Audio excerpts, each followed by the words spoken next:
Welcome, welcome, welcome to the special edition of the Topper Sports Report. This will be the final live show about March Madness. A very sad day, but we have a weekend of basketball that will never be forgotten awaiting us. Let's go ahead and start our preview for the Final Four. Starting with the champions of the East region, we are graced with the defending national champions, the University of Connecticut. They have been number one in many polls throughout the entire season.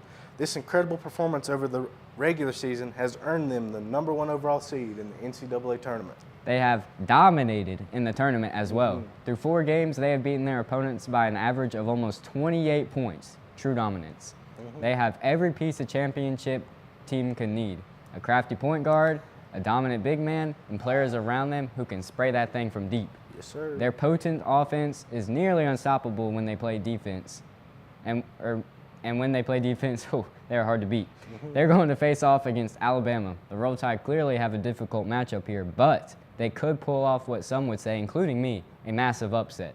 There is no ceiling for their three-point potential, and if they get hot, they could build somewhat of a lead. Alabama's looking to turn the tide against their haters, which includes me. They play with a dangerous philosophy of live by the three, die by the three. But they have some outstanding players, though. First, Mark Sears. He earned a All-SEC first-team selection at the guard position. Another great player is Grant Nelson. He shined throughout the tournament when the lights were and still are the brightest. In Bama's game versus North Carolina, he played the game of his life. He made shots down the stretch, which led to a tied victory. Both of these players will have to be on fire during this game if they want to continue to break program records, like making their first Final Four. Can the Tide of Alabama make it to their first national championship, or can UConn repeat? Find out Saturday at 8:49. For the other matchup, we'll start with the Purdue Boilermakers, whatever a Boilermaker is. Their star player is Zachary Edey. He is a 7'4" giant with one move in his bag. Post up, elbow to the side, right-handed hook shot. What was that? Oh, it's just a flagrant foul on Tobe Awaka for getting slammed in the face. Pretty cool how that works, right? Well, he does get away with a lot of fouls, as some Tennessee fans may believe. Think about this. At any level of basketball, no matter whether it be in the NBA or 5-year-old travel ball, since when has a player, big or small, that played almost the entirety of a game, especially if they're an interior post player that is 300 pounds, only gotten one foul? You know what I'm saying? But whatever, it is what it is. Thankfully, there's some hope. Let me introduce you to DJ Burns Jr., whom I call Big Pogey. He has taken the tournament by storm with the 11 seed North Carolina State. He's bullied people who are taller than him, including Kyle Filipowski. A little fun fact, North Carolina State has beaten Duke 3 times in the month of March. Embarrassing.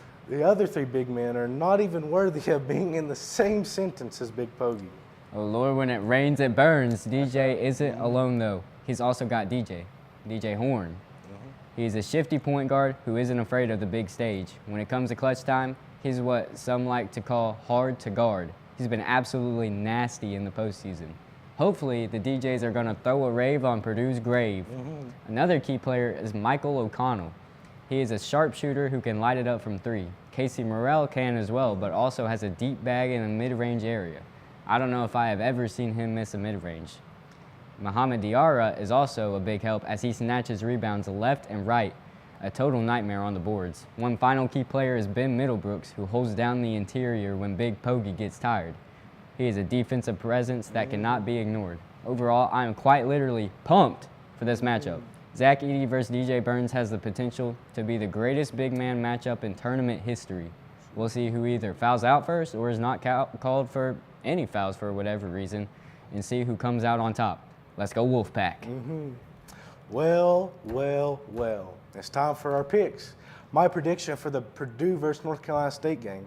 I believe that this game will be great. However, I think the Zebras will cradle Zach Edey like a little baby and carry them to victory, sadly.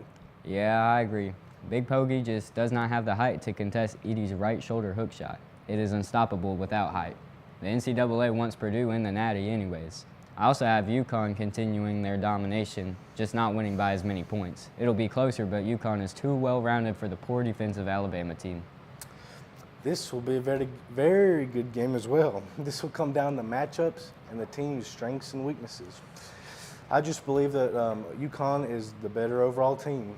But that may not matter in this instance, but it does in this one. And if the refs continue to hand this victories out to Purdue in the national championship, the ultimate redemption story, I guess. But it was done by Virginia in 2019. But that's the way it is. So Purdue will be your illegitimate national champions.